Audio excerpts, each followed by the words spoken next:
The human body, a miracle of biology. Organs working in perfect harmony to sustain life. But for some, the human body represents something else entirely. Not life, profit. Not healing, exploitation. Not medicine, murder. This is the story of a network so dark, so ruthless, that it turned human beings into commodities.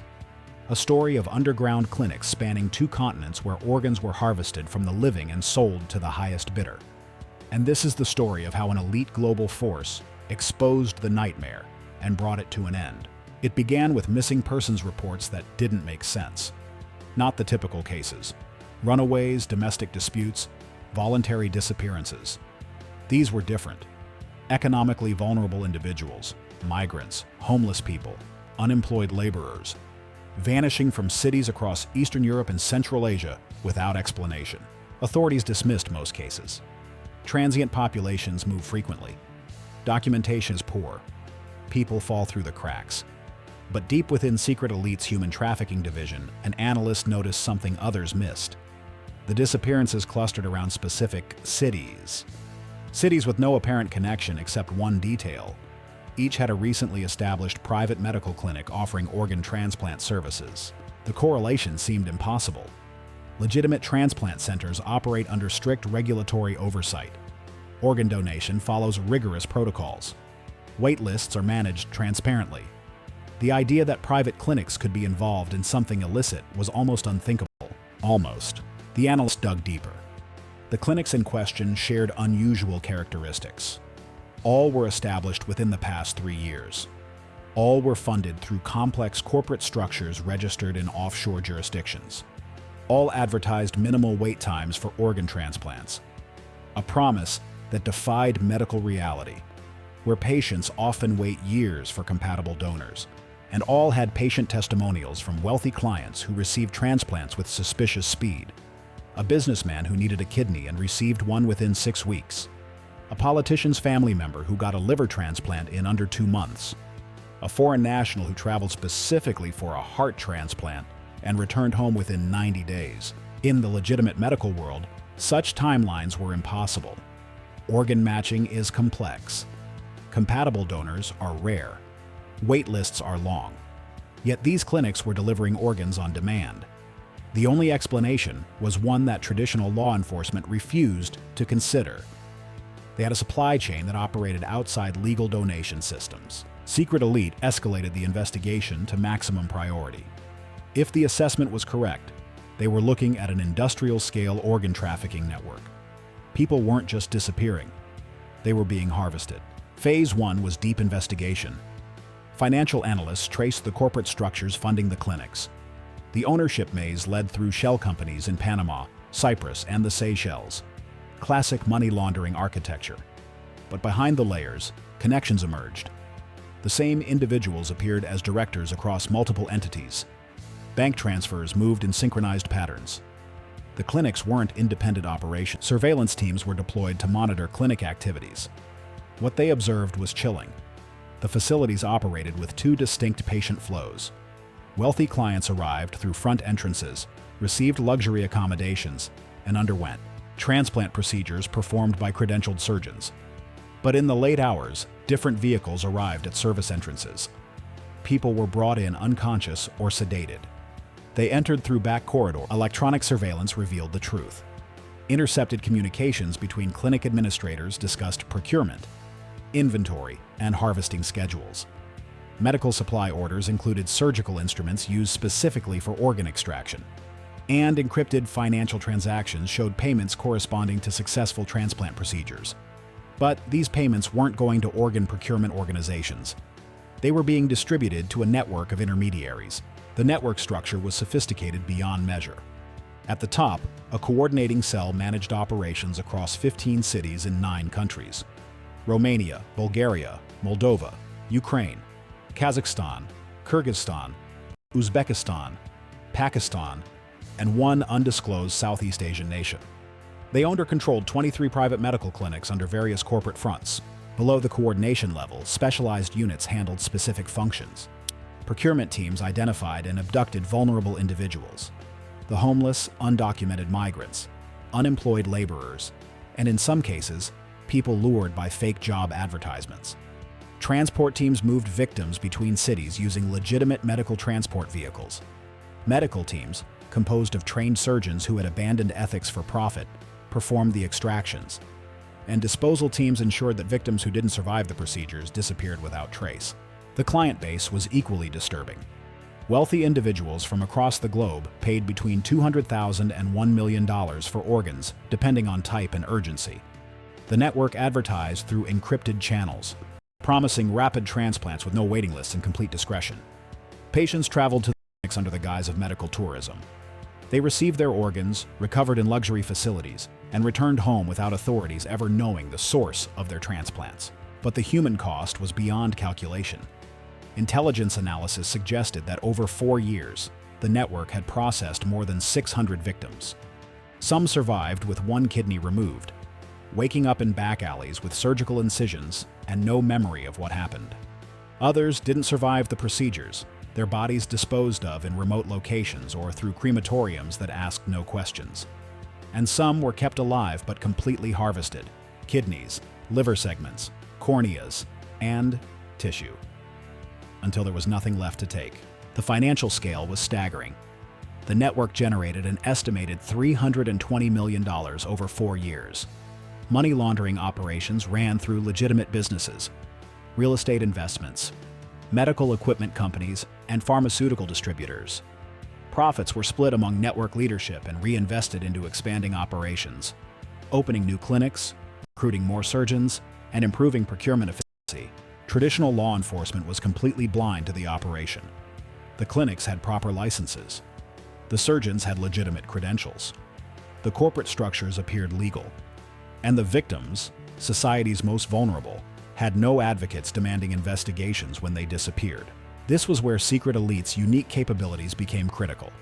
Operating beyond jurisdictional boundaries and legal constraints, the task force could conduct the kind of comprehensive investigation that would take conventional authorities years, if they ever connected the pieces at all.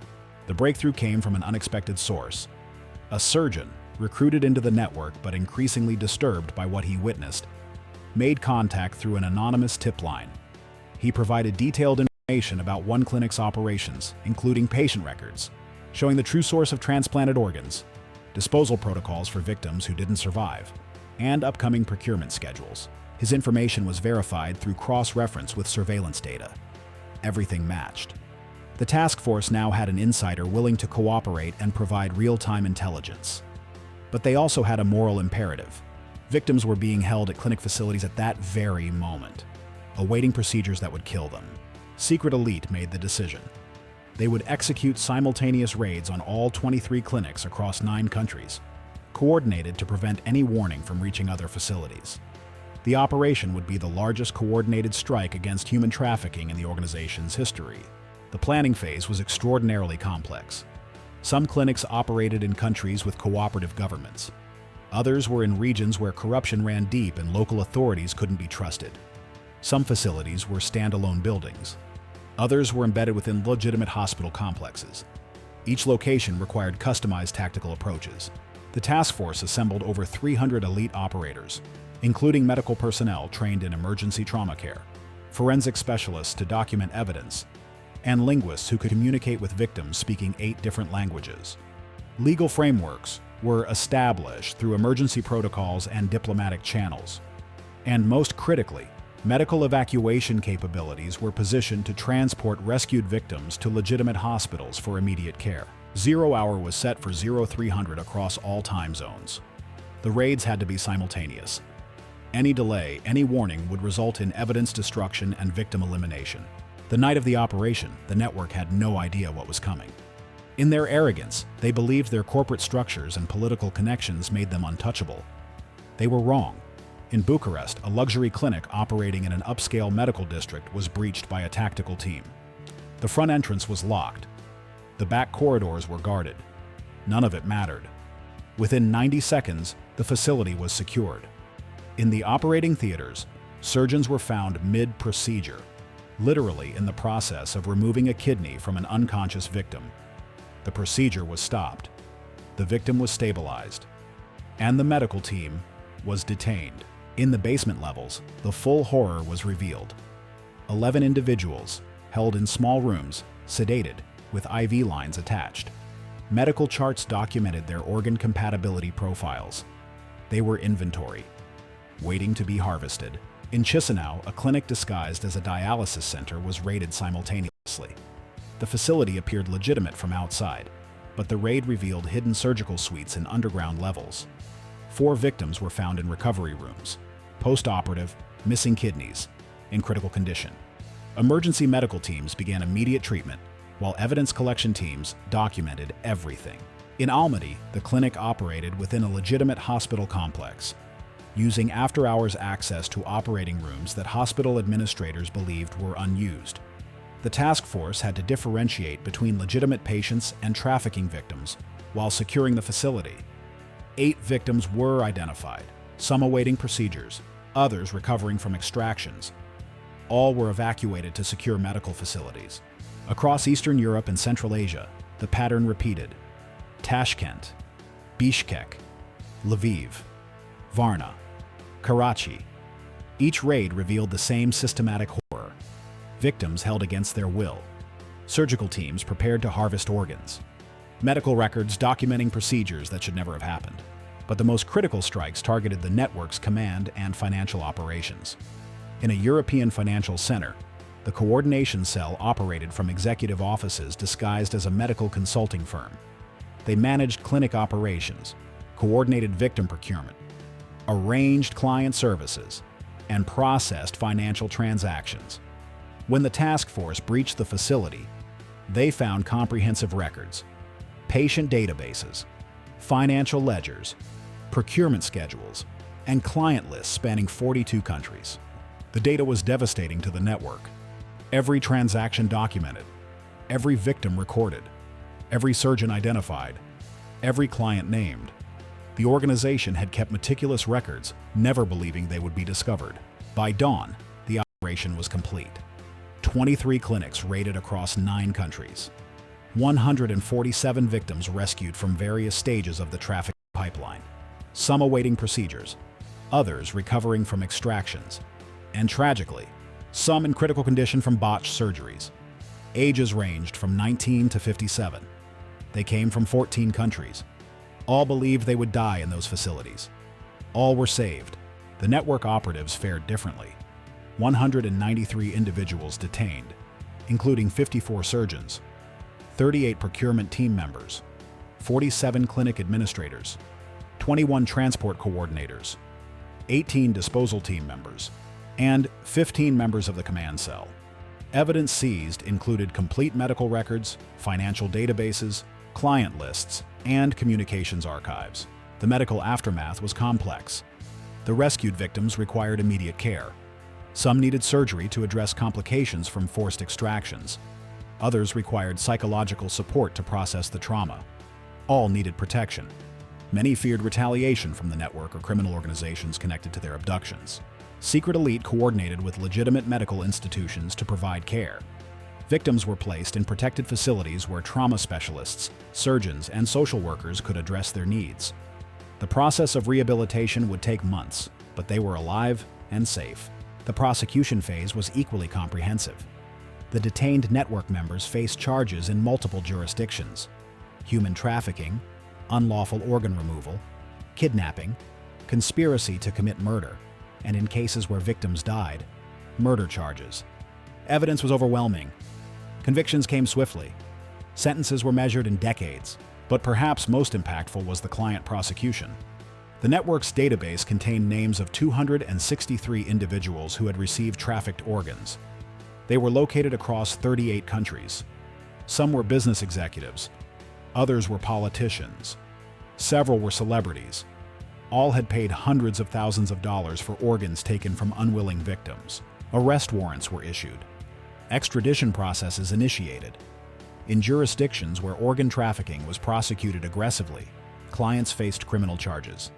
In others, they faced public exposure, media revelations that destroyed reputations and careers. The message was clear: buying trafficked organs was no longer a victimless crime conducted in the shadows. The financial dismantling was equally thorough. Assets totaling $240 million were seized. Bank accounts, real estate, medical equipment, and business investments. The money laundering networks were exposed and shut down. The corporate structures that enabled the operation were dissolved. The network's destruction sent shockwaves through the medical underworld. Other trafficking operations, watching from the shadows, realized that no structure was too complex, no operation too hidden, no client base too powerful to prevent exposure and prosecution. But the public knew limited details. Governments released statements about successful operations against organ trafficking. Media coverage focused on the raids and arrests, but omitted the full scope. The systematic harvesting, the scale of the network, the client lists, and the number of victims who didn't survive before the operation could save them. This is the burden secret elite carries. They know the names that will never appear on victim lists. People who died on operating tables or in disposal sites before they could be rescued. They know how many organs were already transplanted before the network was stopped. They know the families still searching for missing loved ones who will never receive answers. But they also know that 147 people who should have died in underground clinics are alive. That nearly 200 predators who profited from human suffering are facing justice. That a network responsible for over 600 victims has been destroyed so completely it can never reconstitute. The world continues, mostly unaware. Legitimate organ donation systems operate under proper oversight. Patients wait on official transplant lists.